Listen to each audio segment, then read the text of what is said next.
तपाईं हेर्दै हुनुहुन्छ Tilottama television. Hello, Namaste. You are watching Tilottama Television. I am Prajwal Thapa.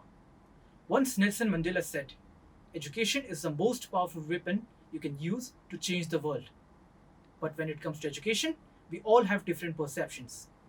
To talk in detail about education and how education can change one's life, we have today with us Mr. Paul Cleaves. Before talking to him, let's have a look at this video. Mr. Paul Cleaves MBE, Vice Chairperson, Board Director, British Education Board and Group CEO, British Grammar Schools. He was the head of geography at Eton College. After his departure from Eton College, he founded a non-profit organization, Saigon's Children's Charity, in Vietnam, for the better education and future of children. He is also an advisor to the various schools and colleges following a British curriculum. Apart from being advisor, he is also author of best-selling textbook used by high schools and colleges. He is also providing guidance to English medium co-educational day boarding school Namaste Academy. Hello sir, welcome. Hello, thank you very much. How are you sir? I'm very well, thank you. So you have been here in Nepal for a very long time. So Yes. what sort of thing do you like most about Nepal? Well, I have to say, yes, I've been coming to Nepal for many years. This is the 11th, it's not the 11th time I've been, but I've been coming since 2011. And I have to say that all my visits up until now have been very short. I've only ever been in Kathmandu. So this is the first opportunity I've had of going outside the Kathmandu Valley.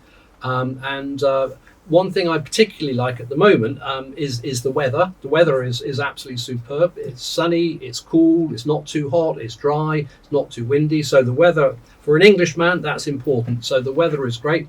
But the very warm welcome that one gets wherever one goes in Nepal, the friendliness of the people, that is absolutely superb. So I do enjoy that very much. Yeah. Okay, so have you tasted any traditional food of Nepal? Yeah, many times. Yes. What are those food? Well, I mean, I wouldn't like to say exactly what they were because I probably don't know the names. But I have an ordinary lunch in the school, so I'm basically eating the same lunch as the children are eating. So the rice and the poppadoms and the curry and so on. So yeah. Okay, so we are basically here to talk about education. You have been associated with education from a very long time. So we all faced a global pandemic, COVID-19, in recent years, and due to that, we experienced a new form of education. Let's say online education, online classes. We never even really thought of that in past. No. So what's your point on that? So.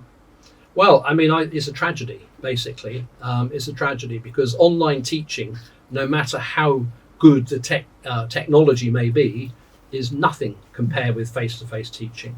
So my point would be that I would encourage governments never to shut schools again.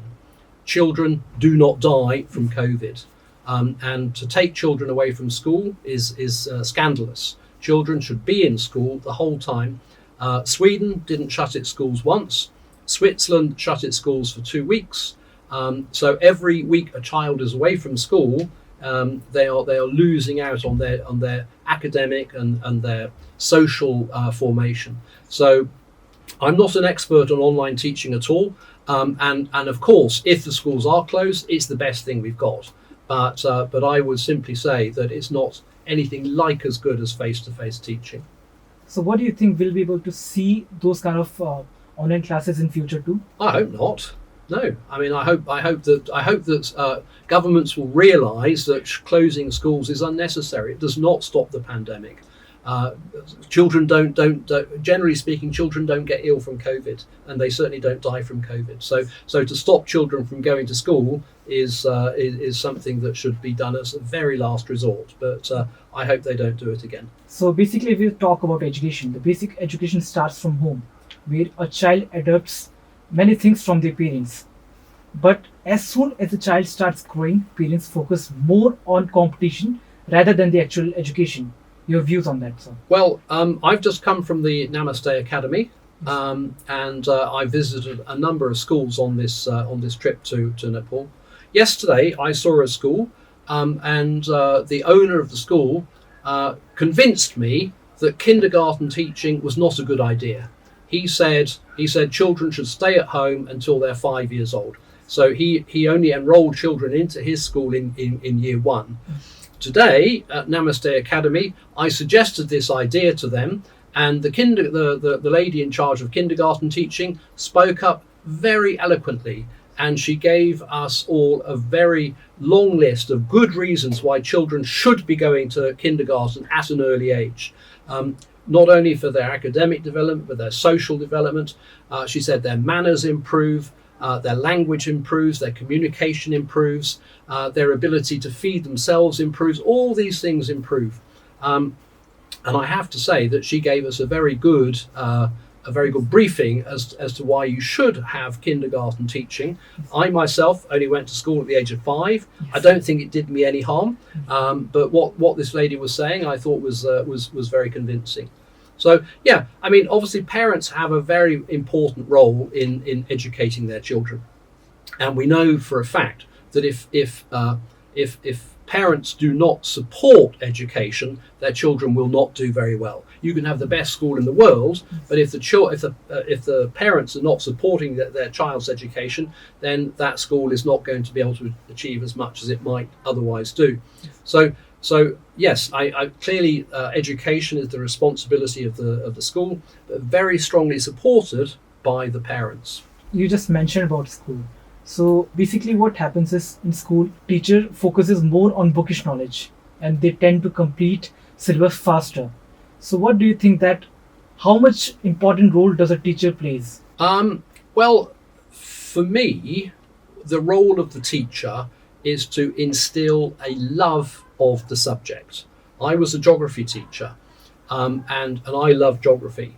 And I believe that one of the reasons why I was a good teacher was because I was able to get the boys and girls that I was teaching to love the subject. Now, if you can instill a love of the subject, then those pupils are going to want to learn. And I think that's the crucial thing for the teacher. Now, obviously, it's not that that's simplifying things. A teacher needs to be able to explain things. That's the other important thing.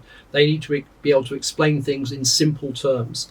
And I found that as I went on in my career as a teacher, I was able to talk far more effectively than I could when I began, because you have to break things down. If you're going to explain a complicated geological process, a complicated meteorological process, you have to understand it yourself, and you have to be able to sort of put it in a sort of step-by-step process that you can explain that makes it understandable to our pupils.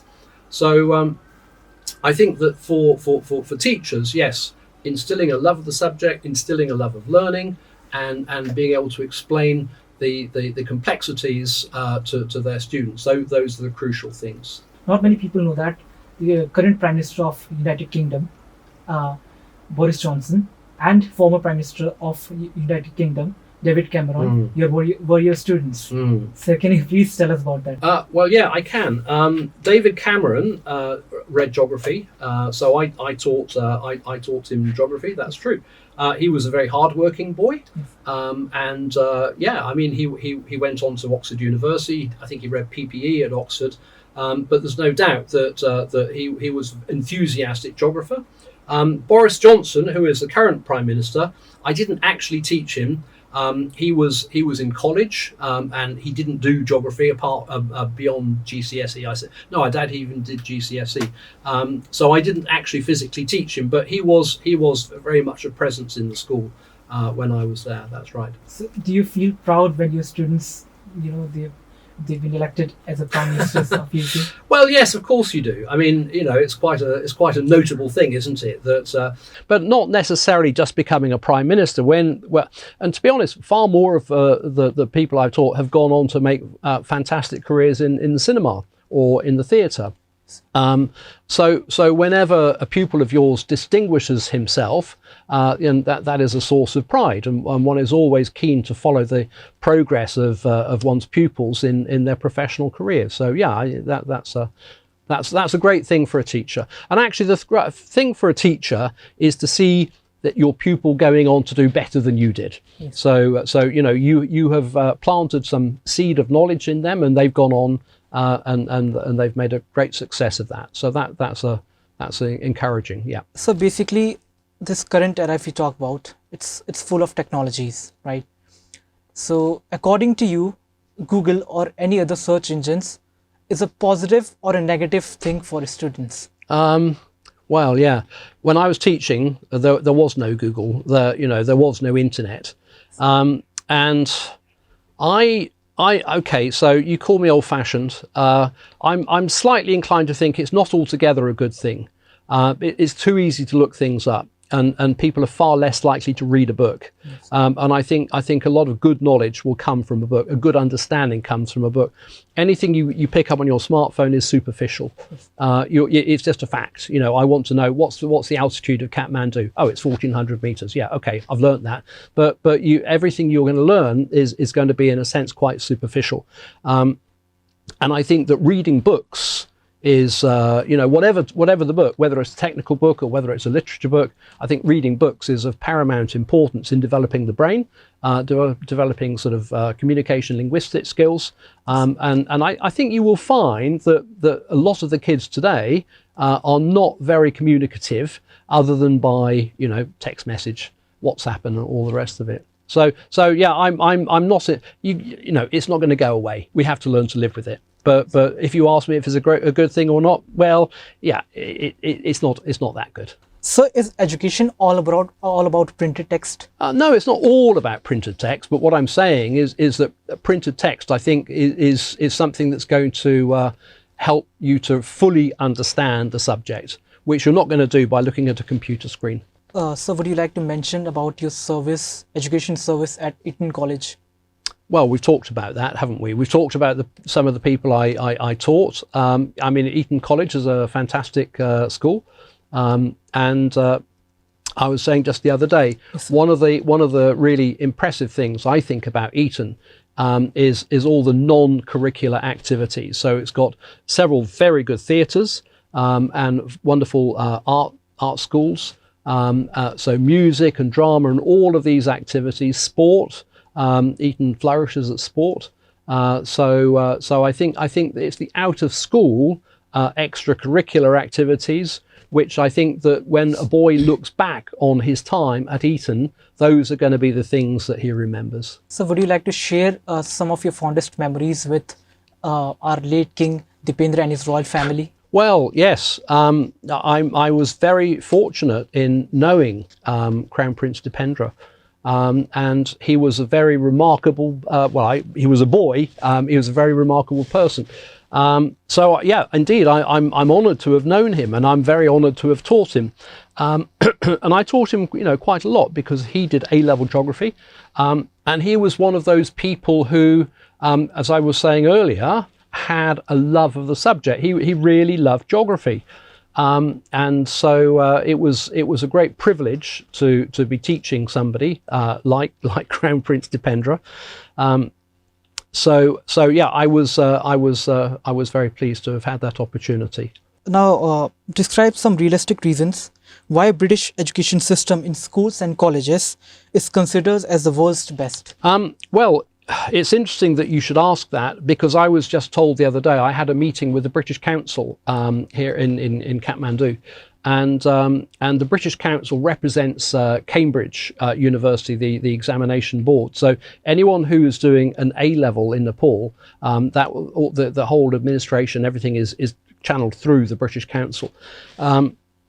What I learnt also from the British Council is that A-levels are the fastest growing curriculum in America. So we think of that as being a British thing and something that's been adopted in a very large way by India, by Egypt, and Saudi Arabia and countries like that, and now, of course, including Nepal. But America has adopted A-levels. So you have to ask, well, why are all these countries adopting A-levels? Why are they adopting a British education system? I believe that the main reason is that the British education system does not rely on learning, rote learning. You don't need to recall hundreds of facts. What the British education system does is develop the mind. It adopts a questioning approach. As a teacher, one wants one's pupils to ask questions. Yes. One wants one's pupils to doubt what you say. You say something and you don't want them just to accept everything you say. You want to challenge them. You want them to question you. So I think that the British education system is very good in that respect of not just acceptance of what we call spoon feeding, yes. Just giving children information that they have to regurgitate in an examination, yes. But encouraging them to think, stimulating their brain. And I think that is at the heart of a British education. Okay, so tell us about your involvement in British grammar school projects and British College Kathmandu. Right. Well, I was asked back in 2011 if I would join the board of advisors for the British College. And I said, yes, I'm delighted to accept. Thank you very much. And we have a very distinguished group of people. And it's our role with the British College to oversee, I wouldn't say to monitor, but we oversee, we look at what's happening, and we are able to guide the owners and the management, give them our best advice as to how they can develop the college. And then last year, the British College decided that they were going to diversify away from just Kathmandu and across Nepal, and to introduce education at a younger level. So that was how and why the British Grammar School concept was introduced. And given my background in high school, junior school education, I was asked if I would join. And again, I was very happy to do so. So exactly as we have been providing British education to undergraduate level, we're now providing as far as we can within the Nepalese national curriculum. We're going to start adding in British qualifications. So I think that is a great step forward, and I think that parents will very much welcome this. I have great respect for the national curriculum, and I think it does a superb job. But at the same time, when I look at some of the books that the children are having to carry around with them, it's a lot of learning of facts. There's not a great deal of stimulation. It looks pretty heavy. It looks pretty dry, and I think that those children will find a British curriculum more stimulating, and for all the reasons I spoke about just a minute ago. Yes, sir. So can you please give us a brief idea about the Vietnam and British schooling education? Yeah, I mean, the Vietnamese education system, from what I understand, is quite similar to the Nepalese one. There's a lot of rote learning, having to carry around heavy books and learn every page. So I don't think the Vietnam education system is very stimulating. And that's the reason why there are a lot of international schools in Vietnam. And a lot of Vietnamese parents, if they could afford to send their child to an international school, they would choose that because they perceive the benefit of an international education, a British education, over the Vietnamese system. So that's what I would say about the Vietnamese system. It's quite similar, I believe, to Nepal. Okay, so there are many students all over the world who cannot afford to go to school. So how can we solve such problems where children can't go to school due to some financial crisis or something like that? Yeah. So how can we solve those kind of problems? Well, that was something that I myself did because in 1992 I started the Saigon Children's Charity, and I had been in Vietnam from the early 90s. And the one thing I can have to say, which is very admirable, is the Vietnamese children's love of learning. They all want to go to school, so if you've been a teacher in England, that's quite an unusual thing. Kids in England generally don't want to go to school. The Vietnamese kids love to go to school. Their parents wanted them to go to school, but they couldn't afford to send them because they had to go to work in the field or something like that. And so that was why I started the Saigon Children's Charity in 1992. It was precisely for that reason, to try to ensure that children who were going to miss out on school were given the opportunity of going to school. And so we would build schools in remote villages where there had been no school. We would give them bicycles so that they could get to school. We would give them scholarships. Now, the scholarship would not cover the entire cost of the education. I mean, the schools that we built were run by the Vietnamese government. We didn't run the schools. And there's always the opportunity cost of sending your child to school. So in order to compensate parents for the opportunity cost of their child going to school, we set up a scholarship scheme. And that scholarship scheme gave each child 10 kilograms of rice every month. It gave them their school books. It gave them a school uniform. If necessary, it gave them a bicycle. So we found that by helping at the margin, not covering the full cost, but helping at the margin, it just sort of tilted the balance in favour where parents wanted their child to go to school, where the child wanted to go to school. If you just gave them a little tilt in that direction, it didn't cost a great deal of money. It was about $50 for a year. I mean, phenomenally good value. So for that very small, it's gone up since then, but for a very small amount of money, if you're working at the margins, you can just tilt the balance where you're working in, with everything in your favour, and as a result, thousands and thousands of children went to school and they stayed in school. That was the important thing. You can get a child in school for a year, but then they drop out. But what you have to do is get them in school and make sure they stay in school. So some form of scholarship, I think, is probably a very valuable way of achieving this. You just mentioned about Saigon's Children's Charity. How did it started, and why only in Vietnam? And can you just briefly explain about that Saigon's Children's Charity? How did this came into your mind, and how did you started all this? Yeah, well, as I say, I was highly impressed. I mean, I'd been to Vietnam a couple of times, and that was the late 1980s, early 90s, and I was highly impressed by the, as I say, the love of education, the enthusiasm for education that was evident among among children. You would see a child on the back of a bicycle being taken home, and they would be reading a book on the back of the bicycle. That's how much that they were interested in reading. So you could see how eager they were to go to school. And because I was teaching, as we've discussed, I was teaching at Eton. I thought, wow, I'm in a privileged position. I think I'm in a position whereby a small amount of money from the United Kingdom could actually help to get some of these children into school. So that was what prompted me to set up the charity. Many times what happens is that, children are not able to convince their parents what they want to do. Sometimes what they have to do is that what their parents want them to pursue in future. Yeah. Likewise in Nepal, if you see, parents want their children to pursue career in engineering or doctor, something like that. But many times children cannot really convince their parents that I want to become a certain person, or I want to pursue certain aim. Yeah. So how can a children convince their parents that what they want to do in future? Well, that's a difficult question to answer. I don't know how they're going to do that.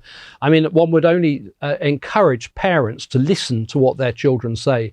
One would encourage parents to be more broad-minded. As I say, I mean, if I look back on the people, the boys that I used to teach, how many of them are geography teachers now? Very few. They didn't use their geography. They've gone on to do other things. They've gone on to be, some of them become prime minister, forget that. But they've gone on to be actors. They've gone on to do all sorts of different things, completely unrelated to what they did at school, what they did at university. So I just feel that parents do need to be broad-minded. They need to listen to their children. Their children are going to flourish doing something they enjoy. If you push a child into something they hate, they're not going to flourish. They will do it because you've told them to do it. And whether they succeed or fail, who knows? But you're lessening the chances of them succeeding by making them do something they do not like. So in many parts of the world, especially in Nepal, what happens is that if you can't speak English, society basically judges on the basis that you're not educated if you can't speak English. Even if you're speaking in your mother tongue, Nepali, they'll say that you are, you don't know English, that you're not educated. So education is all about English? No, well, that is obvious nonsense, isn't it? Just because somebody cannot speak English does not mean that they're not educated. That's complete rubbish. ask me, do I speak Nepali? No, I don't. I speak a little bit of Vietnamese, I speak a little bit of French, a little bit of German, but nothing like the English that you're speaking. So to say that anyone who does not speak English is not educated demonstrates ignorance on the part of the person who's saying that. So we are almost at the end of our conversation. Before ending it, I would like you to suggest something to uplift the academic standard of Nepalese education system, both in college and school. Okay. Well, what I would like to say is I've just come from the Namaste Academy, and I was very profoundly impressed by what I saw at the Namaste Academy. The thing that impresses me most about what I saw there was the quality of the teachers. The quality of the principal, the vice principals, the coordinators. We had a meeting, and they were very impressive people. I was asking them questions, they were asking me questions, and I could see that the commitment that they have to their children, well, not their children, but their pupils' education. They were trustworthy, they were good, honest people, and they wanted the very, very best they could. They were concerned about why some of the pupils were not doing so well, and of course the issue of the pandemic and the lockdown came up, and they reckoned that set a lot of those pupils back by a long, long way. So it's very good for me to come here and see the quality of people in some schools, and I would just say that. With people like that, then the education of the children in Nepal is going to be very successful in coming years. Now, obviously, not everybody can afford to send their child to Namaste Academy, and for example, I was also in Chhetri yesterday. We have a community school there, and so some of the children pay a little bit, some of them pay nothing, and again, it was a very happy, friendly school. The children were incredibly cheerful. It was very nice to see them. So having seen those two schools, one a sort of higher up level, one lower down level. All I can say is that the quality of the schools that I have seen has been incredibly good. Okay, so lastly, do you want to say anything to all our viewers or to all these students? Well, what I would say to the parents, as I've just been saying to you, is don't push your children to do something they don't want to do. Listen to your children. I would say what is also important is don't expect them to cram. Give them a little bit of space. Give them a little bit of time off. And I think if you push people too hard, like they do in Japan and China and places like that, it's a bit counterproductive. So give them, they're teenagers, they're growing up, so they need a little bit of space. So I think that's valuable. So this was our conversation with Mr. Paul Cleaves. Thank you so much, sir, for giving us your time. My pleasure. All right, thank you. If you have any suggestion or queries, you can connect us through Facebook.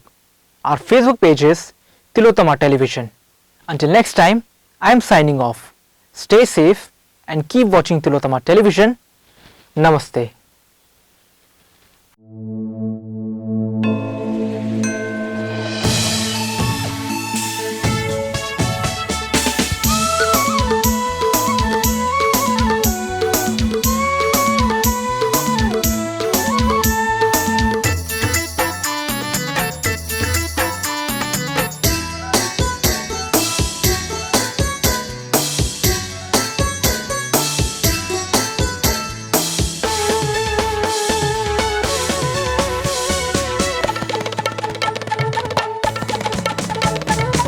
तपाईं हेर्दै हुनुहुन्छ Tilottama television.